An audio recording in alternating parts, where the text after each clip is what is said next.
തീർച്ചയായും ഏറെ ദാരുണമായ ഒരു സംഭവമാണ്. മലേഷ്യയിൽ നിന്ന് മടങ്ങിയെത്തിയ മകളെ കൂട്ടി തിരികെ വരുമ്പോഴായിരുന്നു ഈ അപകടം നടന്നത്.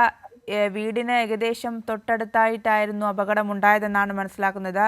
വീടുമായി 7 കിലോമീറ്റർ മാത്രം ദൂരമായിരുന്നു ഉണ്ടായിരുന്നത് അപകട സ്ഥലത്തേക്ക്. അത്തരത്തിൽ ദാരുണമായ ഒരു സംഭവമാണ്. ഒരു കുടുംബത്തിലെ 4 പേരാണ് നിലവിൽ മരിച്ചിരിക്കുന്നത്. സുജു, ഒപ്പം ബസ്സിലെ ആളുകളെല്ലാം തന്നെ സുരക്ഷിതരാണെന്നല്ലേ മനസ്സിലാക്കേണ്ടത്? ബസ്സിലെ ആളുകൾക്കാർക്കും തന്നെ അപകടം പറ്റിയിട്ടില്ല എന്ന് തന്നെയാണ് ഇപ്പോൾ നമുക്ക് ലഭ്യമാകുന്ന വിവരം. ബസ്സിലെ യാത്രക്കാരെല്ലാം സുരക്ഷിതരാണ് എന്നുള്ളത് ആണ് ഏറ്റവും ഒടുവിൽ ലഭിക്കുന്ന വിവരവും. ആ കാര്യത്തിൽ അവർക്ക് ആശങ്കപ്പെടേണ്ട സാഹചര്യം നിലവിലില്ല. ഈ കാറിൽ സഞ്ചരിച്ച 4 അംഗങ്ങളാണ് മരണപ്പെട്ടത്. ഉടൻ തന്നെ അവരെ ആശുപത്രിയിൽ എത്തിക്കാൻ വേണ്ടിയുള്ള നടപടികൾ സ്വീകരിച്ചിരുന്നെങ്കിലും അത്തരം ഒരു രക്ഷാപ്രവർത്തനം നടത്തിയെങ്കിൽ പോലും അത് ഒടുവിൽ വിഫലമാകുന്ന ഒരു സാഹചര്യം തന്നെയാണ് ഉണ്ടായിരിക്കുന്നത്. ആര്യ, എന്തായാലും പുലർച്ചെ 4:30യോടെയാണ് ഇത്തരത്തിലൊരു അപകടം നടന്നത്. ഒരു കുടുംബത്തിലെ 4 പേരാണ് നിലവിൽ മരിച്ചിരിക്കുന്നത്. മലേഷ്യയിൽ നിന്നെത്തിയ മകളെ കൂട്ടി തിരികെ വീട്ടിലേക്ക് മടങ്ങുന്നതിനിടെയാണ് ഇത്തരത്തിലൊരു അപകടം സംഭവിച്ചത്. അപകട സാധ്യതയുള്ള ഒരു പ്രദേശം തന്നെയായിരുന്നു അതെന്നാണ് പ്രദേശവാസികളിൽ നിന്നും ലഭിച്ച വിവരവും. നിലവിലവിടെ ഉദ്യോഗസ്ഥരുടെ പോലീസിന്റെ പരിശോധന നടന്നുകൊണ്ടിരിക്കുകയാണെന്നാണ് മനസ്സിലാക്കുന്നത്. തീർച്ചയായിട്ടും പോലീസ് ഉദ്യോഗസ്ഥരെത്തി, അതുപോലെ മോട്ടോർ വാഹന വകുപ്പ് ഉദ്യോഗസ്ഥരും സ്ഥലത്തെത്തി പരിശോധന നടത്തുകയാണ്. അപകട കാരണം കണ്ടെത്തേണ്ടതുണ്ട്. പ്രധാനമായി ഇപ്പോൾ ഇനിയിപ്പോ രക്ഷാപ്രവർത്തനത്തിന്റെ ഒരു സാഹചര്യം ഉരുത്തിരിക്കുന്നില്ല. കാരണം അപകടം സംഭവിച്ചു. കാറിൽ യാത്ര ചെയ്തിരുന്ന 4 ആളുകളും മരണപ്പെടുന്ന ഒരു സാഹചര്യം തന്നെയാണ് ഉണ്ടായിരിക്കുന്നത് എന്നതും ഏറ്റവും വേദനാജനകമായ ഒരു സംഭവം തന്നെയാണ്. അതിനപ്പുറത്തേക്ക് ഇനിയും എത്രയും വേഗം ആ സ്ഥലത്ത് ഗതാഗത യോഗ്യമാക്കുക എന്നതും വളരെ പ്രധാനപ്പെട്ടതാണ്. മാത്രമല്ല അപകട കാരണം കണ്ടെത്തേണ്ടതുണ്ട്. കാരണം ഈ റോഡിന്റെ നമ്മളെ ഏറെ വേദനിപ്പിച്ച സംഭവമാണ്. മലയാളികളുടെ മനസാക്ഷി ഒന്നടങ്കം ബുദ്ധിമുട്ടിച്ച ഒരു സംഭവം, അല്ലെങ്കിൽ അതിന് വലിയ കണ്ണീരോടെ തന്നെയാണ് കഴിഞ്ഞ ദിവസം ഉണ്ടായ വിദ്യാർത്ഥികൾ സഞ്ചരിച്ച 2 അപകടങ്ങൾ നമ്മുടെ മുമ്പിലുണ്ട്.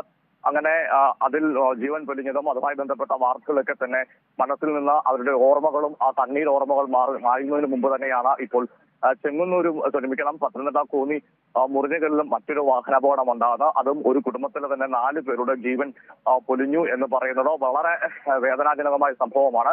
അതിനാൽ തന്നെ മറ്റൊരു അപകടം ഞാൻ സൂചിപ്പിച്ച അതിൽ റോഡിന്റെ അശാസ്ത്രീയമായ നിർമ്മാണത്തിലും അവിടെ ദേശീയപാതയിലെ അപാകതകൾ ചൂണ്ടിക്കാട്ടിക്കൊണ്ട് ഗതാഗത വകുപ്പ് മന്ത്രി തന്നെ സ്ഥലത്തെത്തുകയും പരിശോധന നടത്തുകയും അതിലെ പരിഹാരങ്ങൾ കണ്ടെത്താനുള്ള നടപടിക്രമങ്ങളിലേക്ക് കാര്യങ്ങൾ എത്തിച്ചേർന്നതും നമ്മൾ വായിച്ചതാണ്, അല്ലെങ്കിൽ നമ്മൾ കണ്ടതുമാണ്. അതുകൊണ്ട് തന്നെ ഇത്തരം സംഭവങ്ങൾ ഉണ്ടാകുമ്പോൾ തീർച്ചയായിട്ടും അത്തരം അപകട സാധ്യതകളും അല്ലെങ്കിൽ അതിന്റെ പരിശോധന നടത്തേണ്ടതാണ്. തുടർന്നും ഇത്തരം അപകടങ്ങൾ ഉണ്ടാകുന്നത് ഏതെങ്കിലും തരത്തിൽ റോഡ് നിർമ്മാണത്തിലെ അശാസ്ത്രതയാണ്, അല്ലെങ്കിൽ റോഡിൽ സ്ഥാപിച്ചിരിക്കുന്ന സൂചനാ ബോർഡുകളിൽ അല്ലെങ്കിൽ ഡിവൈഡർ ഉൾപ്പെടെ സ്ഥാപിക്കുന്നതിൽ ഏതെങ്കിലും പിശക് പറ്റിയിട്ടുണ്ടെങ്കിൽ അതൊക്കെ തിരുത്തേണ്ടതാണ്. അതുകൊണ്ട് തന്നെ തുടർ പരിശോധനകളും അതിന്റെ നടപടികളും ആവശ്യമാണെന്ന കാര്യത്തിൽ യാതൊരു സംശയവും ഈ കാര്യത്തിലില്ല.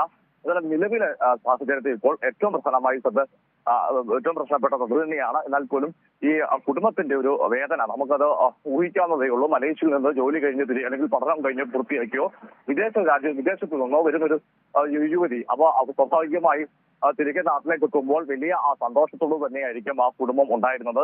അത്തരം ഒരു സാഹചര്യത്തിൽ നിന്നാണ് വളരെ പെട്ടെന്ന് തന്നെ ഒരു കുടുംബത്തെയല്ല ഒരു സമൂഹത്തെയും അല്ലെങ്കിൽ ഒരുപക്ഷെ വാർത്ത കാണുന്ന എല്ലാ മനുഷ്യരും ദുഃഖത്തിലേക്ക് ആഴ്ച തരത്തിലേക്ക് ഒരു അപകടം സംഭവിക്കുന്നു.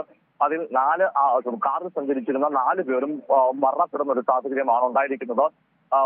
കാറിൽ നിന്ന് മുൻ യാത്രാ സീറ്റിൽ സഞ്ചരിച്ചവരെ വെട്ടിപ്പൊളിച്ച് കാറിൽ നിന്ന് എടുക്കുക എന്ന് പറയുമ്പോൾ തന്നെ അപകടത്തിന്റെ ആഘാതം എത്രമാത്രം വലുതാണെന്നും ഊഹിക്കാവുന്നതേ ഉള്ളൂ.